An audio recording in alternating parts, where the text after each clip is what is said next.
ارے آپ صلی اللہ علیہ وسلم کی ایک آواز پر صحابہ کرام ایک ایک کر کے اپنی جان قربان کرنے کے لیے ہر وقت تیار تھے کہ نہیں؟ تو آپ سے بڑا بادشاہت دنیا میں کسی کو ملی نہیں؟ ہم سب کو ایک سبق دیتا ہے، ایک سبق سکھاتا ہے۔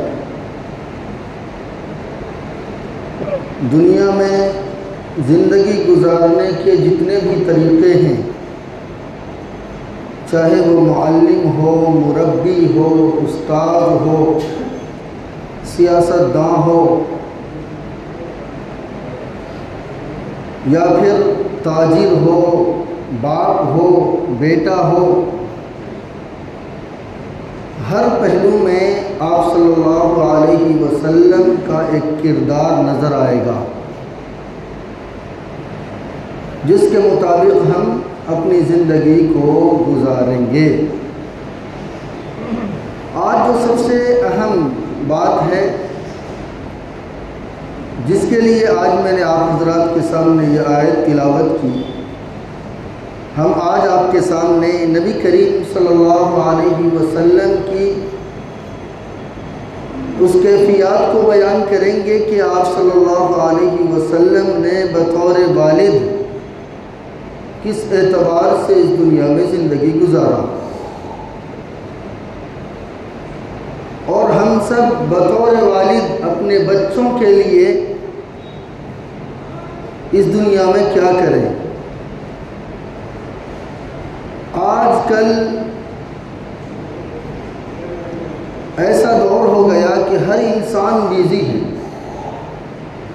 ایک انسان صبح کام پر نکلتا ہے، جب تک شام میں وہ گھر آتا ہے تھوڑی دیر اپنے بچوں کے پاس بیٹھ پاتا ہے۔ رات کا جو وقت ہوتا ہے، بہت سارے بچے ایسے بھی بد نصیب ہیں کہ ان کے والد جب صبح کام کو نکلتے ہیں تو وہ بچے سو رہے ہوتے ہیں، اور جب رات کو لوٹ کر آتے ہیں تو بچے سو چکے ہوتے ہیں۔ کیا پتہ چلا کہ ایک باپ اپنے بچے کا چہرہ صرف سوتا ہوا دیکھ پاتا ہے۔ یہ ایسا دور آ گیا۔ تو ایسے میں ہم سب اپنی اولاد کی تربیت کیسے کریں؟ یہ بہت بڑا سوال پیدا ہوتا ہے۔ تو نبی کریم صلی اللہ علیہ وسلم کی زندگی کے اس پہلو کو میں آپ کے سامنے رکھوں گا کہ آپ صلی اللہ علیہ وسلم بطور باپ کے، بحیثیت والد کے اس دنیا میں کس اعتبار سے اپنی زندگی گزار کر گئے۔ سب سے پہلے تو اس بات کو سمجھیے کہ آپ صلی اللہ علیہ وسلم اپنے بچوں سے بہت زیادہ محبت کرتے تھے۔ حضرت ابراہیم رضی اللہ عنہ جو حضور صلی اللہ علیہ وسلم کے سب سے آخری اولاد، نرینہ اولاد، جب ان کی وفات ہوئی تو آپ صلی اللہ علیہ وسلم بہت زیادہ روئے، بہت زیادہ روئے۔ حضرت ابراہیم رضی اللہ عنہ کو اپنے ہاتھوں سے اٹھا کر آپ صلی اللہ علیہ وسلم رو رو کر نڈھال ہو گئے۔ حضرت عبد الرحمن بن عوف رضی اللہ تعالیٰ عنہ نے نبی کریم صلی اللہ علیہ وسلم سے پوچھ لیا کہ اللہ کے نبی صلی اللہ علیہ وسلم آپ رو رہے ہیں؟ یعنی کہنے کا مطلب یہ تھا کہ آپ تو نبی ہیں، اللہ کے رسول صلی اللہ علیہ وسلم ہیں، اور آپ اپنے بچے کی وفات پر رو رہے ہیں۔ نبی کریم صلی اللہ علیہ وسلم نے فرمایا کہ اے عوف کے بیٹے، دل غمگین ہے، آنکھ آنسوؤں سے تر ہے، لیکن میں اپنی زبان سے ایسا کلمہ نہیں نکالوں گا کہ اللہ تبارک و تعالی مجھ سے ناراض ہو جائے، لیکن ہاں میں ابراہیم کی وجہ سے بہت زیادہ غمگین ہوں، بہت زیادہ پریشان ہوں۔ تو آپ سمجھ سکتے ہیں کہ ایک نبی بطور والد اپنے بچے کی وفات پر کتنا زیادہ رو رہے ہیں، دل غمگین ہے، آنکھ آنسوؤں سے تر ہے۔ اسی طریقے سے نبی کریم صلی اللہ علیہ وسلم کی سب سے چہیتی بیٹی حضرت فاطمہ رضی اللہ تعالی عنہا آپ صلی اللہ علیہ یہاں تک کہ آپ صلی اللہ علیہ وسلم نے فرمایا کہ جو ان سے محبت کرے گا وہ مجھ سے محبت کرے گا۔ حضرت فاطمہ رضی اللہ تعالی عنہ کے بارے میں آپ صلی اللہ علیہ وسلم نوازوں سے محبت کرتے تھے۔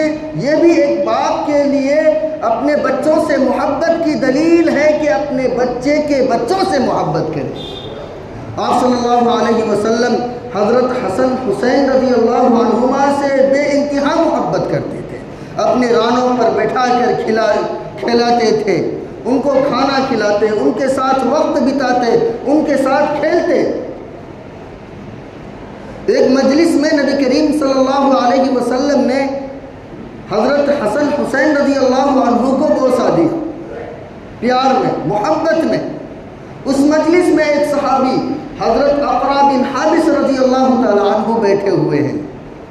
انہوں نے سوال کیا کہ اللہ کے نبی صلی اللہ علیہ وسلم میرے تو 10 بیٹے ہیں۔ کتنے بیٹے ہیں؟ 10 بیٹے ہیں، آج تک میں نے کسی بھی بیٹے کو بوسہ نہیں دیا۔ جانتے ہیں آپ صلی اللہ علیہ وسلم کا جواب کیا تھا؟ آپ صلی اللہ علیہ وسلم نے فرمایا کہ جو چھوٹوں پر رحم نہیں کرتا اس پر رحم نہیں کیا جاتا۔ آپ صلی اللہ علیہ وسلم نے ہمیں یہ تعلیم دی کہ اپنے بچوں سے محبت کریں، اور محبت بھی ایسے کریں کہ اپنے بچوں کو اپنا دوست بنا کر رکھیں، نہیں تو کوئی ان کو اپنا دوست بنا کر بدتمیز بنا دیں گے۔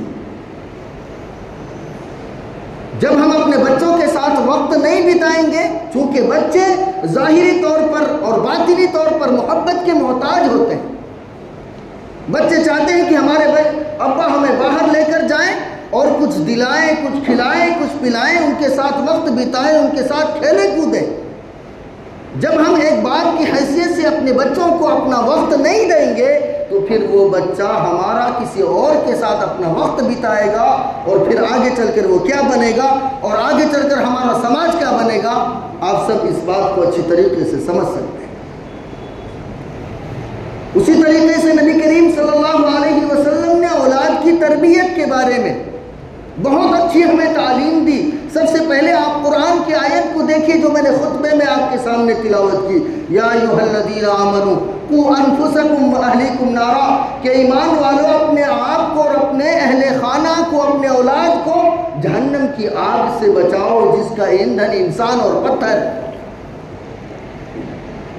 تو ہمیں اپنے بچوں کو اتنی دین کی تعلیم دینا کہ حلال کو حلال جانے، حرام کو حرام جانے، یہ فرض ہے۔ اگر آپ نے اپنے بچوں کو دین کی اتنی تعلیم نہیں دی تو پھر آپ یہ سمجھ لیجئے کہ قیامت کے دن آپ کا نماز پڑھنا آپ کا کوئی کام نہیں آئے گا۔ قیامت کے دن اللہ تبارک و تعالیٰ آپ سے ضرور پوچھیں گے کہ جو اولاد ہم نے تمہیں عطا کی تھی اور تم اپنے اولاد سے محبت کرتے تھے، لیکن دنیا میں وہ زندگی کس اعتبار سے گزارتے، تم نے انہیں دین پر راہ راستہ پر لانے کی کس حد تک کوشش کی۔ یہ تو قرآن کی آیت ہے جو ہمیں سبق دیتا ہے۔ اب نبی کریم صلی اللہ علیہ وسلم کی زندگی کو دیکھیے۔ ایک مرتبہ حضرت فاطمہ رضی اللہ تعالی عنہ آپ صلی اللہ علیہ وسلم کے پاس پہنچی اور عرض کیا کہ ابا حضور، میں دن بھر کام کر کے تھک جاتی ہوں، مجھے ایک خادمہ کی ضرورت ہے، غلام کی ضرورت ہے۔ ایک خادمہ طلب کیا۔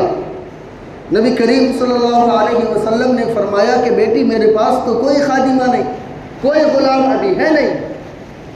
حضرت فاطمہ رضی اللہ تعالی عنہ ناراض ہو کر مجلس سے اٹھ کر اپنا گھر چلی گئی۔ آپ صلی اللہ علیہ وسلم تھوڑی دیر بعد اٹھے اور حضرت فاطمہ رضی اللہ تعالی عنہ کے گھر تشریف لے گئے۔ آپ صلی اللہ علیہ وسلم نے حضرت فاطمہ سے سوال کیا کہ بیٹی ذرا بتاؤ، تم وہ چاہتی ہو جو تم نے طلب کیا یا وہ چاہتی ہو جو اس سے بہتر ہے؟ کیا کہا کہ تم وہ چاہتی ہو جو تم نے ابھی مانگا یا وہ چاہتی ہو جو اس سے بہتر ہے، اس غلام سے، خادمہ سے بہتر ہے؟ حضرت علی رضی اللہ تعالیٰ عنہ بغل میں بیٹھے ہوئے تھے۔ انہوں نے کہا کہ فاطمہ اپنے ابا سے کہو کہ مجھے وہ چاہیے جو اس سے بہتر ہیں۔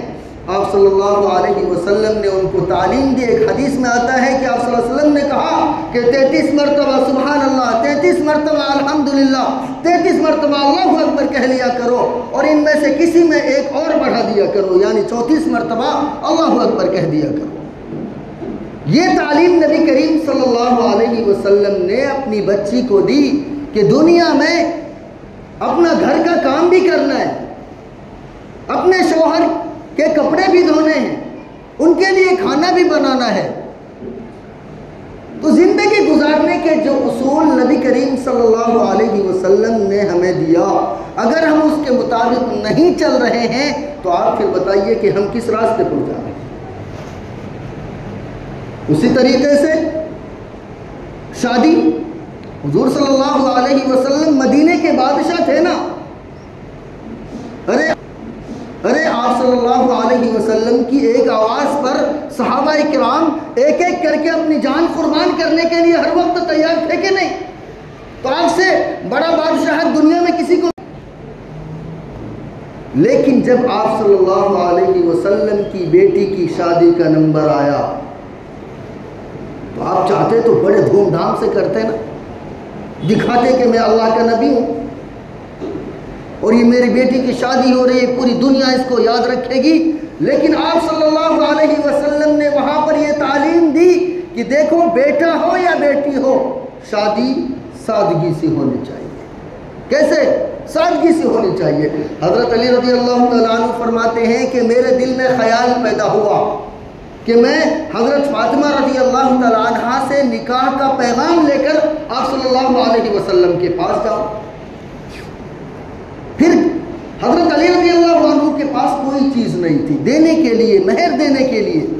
پھر آپ صلی اللہ علیہ وسلم کے احسانوں کو یاد کیا، آپ صلی اللہ علیہ وسلم کے پاس تشریف لے گئے، کہنے لگے کہ اللہ کے نبی صلی اللہ علیہ وسلم، میں حضرت فاطمہ رضی اللہ عنہا سے نکاح کرنا چاہتا ہوں۔ آپ صلی اللہ علیہ وسلم نے فرمایا کیا تمہارے پاس کوئی چیز ہے دینے کے لیے؟ انہوں نے کہا کہ میرے پاس تو کچھ بھی نہیں۔ حضور صلی اللہ علیہ وسلم نے فرمایا کہ فلاں فلاں دن میں نے تمہیں ایک زرہ دی تھی، وہ بھی نہیں ہے۔ حضرت علی رضی اللہ عنہ کہنے لگے کہ اللہ کے نبی صلی اللہ علیہ وسلم وہ زرہ تو میرے پاس موجود ہے۔ آپ صلی اللہ علیہ وسلم نے فرمایا کہ وہ زرہ مہر میں دے کر نکاح کر لو۔ آپ صلی اللہ علیہ وسلم نے حضرت عمر رضی اللہ عنہ کو گواہ بنایا، حضرت ابو بکر رضی اللہ عنہ کو گواہ بنایا اور اپنی بیٹی کی شادی کر دی، پتہ بھی نہ چلا کیا ہوا۔ ایک آج ہم ہیں، بیٹی کی شادی اتنی دھوم دھام سے ہونی چاہیے کہ دنیا دیکھے۔ یہ نہیں ہم سمجھتے کہ نچلے طبقے کے جو لوگ ہیں، جن کی بیٹیاں ہیں، ان کی بیٹیوں کی شادی کیسے ہو؟ آخر وہ بھی اسی معاشرے میں ہے نا۔ اگر کوئی لڑکا والا جب دیکھنے آئے گا تو وہ بھی تو یہی دیکھے گا کہ آخر ان کے پاس کتنے پیسے۔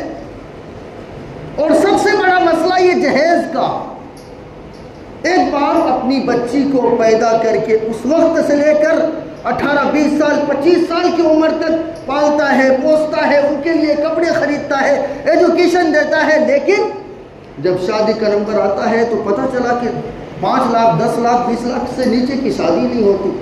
ایک مزدور آدمی، مزدور طبقے کا آدمی، نچلے طبقے کا آدمی یہاں پر آ کر مجبور ہو جاتا ہے، پھر وہ در در کی ٹھوکریں کھاتا ہے، کبھی اس سے پیسے مانگتا ہے، کبھی اس سے پیسے مانگتا ہے۔ لیکن جو بڑے لوگ ہیں وہ اس بات کو کیوں بھول جاتے ہیں کہ نبی کریم صلی اللہ علیہ وسلم سے بڑھ کر تو آپ نہیں ہیں۔ تو میرے دوستوں، شادی سادگی سے ہونی چاہیے، ایک مسئلہ۔ دوسرا، ایک دل دہلا دینے والا جو واقعہ اس ہفتے میں نظر سے گزرا، اس نے پورے ہندوستان کو شرمسار کیا، مسلمان قبیلے کو۔ حضرت مولانا خلیل الرحمن سجاد نعمانی مد ذلہ العالی نے باضابطہ اپنے چینل پر اس کو نشر کیا کہ ہمارے علاقے مظفر نگر قریب میں ہی ہے، وہاں پر پولیس کا ریڈ پڑتا ہے کسی ہوٹل کے اندر، تو 40 یا 50 جوڑے اسکول اور کالجز کے طلباء اور طالبات وہاں پر پکڑے جاتے ہیں۔ اور میں بتاؤں آپ کو سب سے افسوسناک خبر مسلمان لڑکیوں کی تعداد سب سے زیادہ وہاں پر تھی، اور لڑکے صرف ایک مسلمان تھے، 49 لڑکا وہاں پر غیر مسلم تھا، اور ان کے ساتھ جانے والی ہماری مسلمان بچیاں 44 کی تعداد میں تھی، صرف 6 غیر مسلم لڑکیاں تھیں۔ اب آپ بتائیے، سوچئے کہ ہم کدھر جا رہے ہیں۔ ہم نے ایجوکیشن کو دیکھا کہ ہماری بچی اچھے کالجز میں جا کر کسی طریقے سے اعلیٰ تعلیم حاصل کر لے، لیکن ہم اس بات کو بھول گئے کہ وہ کالج جانے کے بعد پھر کہاں جاتی ہے، ان کا کردار کدھر جا رہا ہے۔ سب سے بڑا مسئلہ اس موبائل کا، ہم نے بڑے بڑے موبائل اپنے بچوں کو دے دیا، پوری رات وہ کیا کرتی ہیں، ماں باپ الگ سوئے ہوئے ہیں، وہ بچے کیا کر رہے ہیں کسی کو کانو کان خبر نہیں۔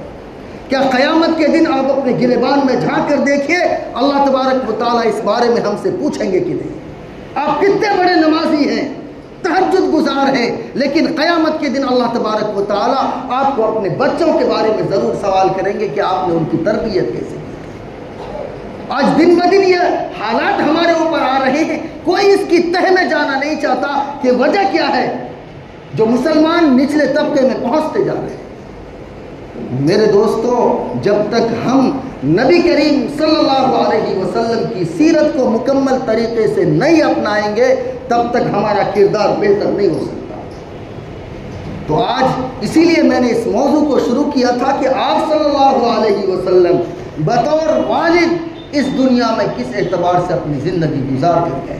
آپ اپنے بچوں کو بتائیں، سکھائیں، اور خود باپ ہونے کی حیثیت سے اپنے گریبان میں جھانک کر دیکھیں کہ ہمیں کس اعتبار سے اپنے بچوں کی پرورش کرنی ہے۔ انشاءاللہ ہم لوگ اس کی کوشش کریں گے۔ دعا کیجئے کہ اللہ تبارک و تعالی ہم سب کو کہنے سننے سے زیادہ عمل کی توفیق نصیب فرمائے۔ وآخر دعوانا الحمدللہ۔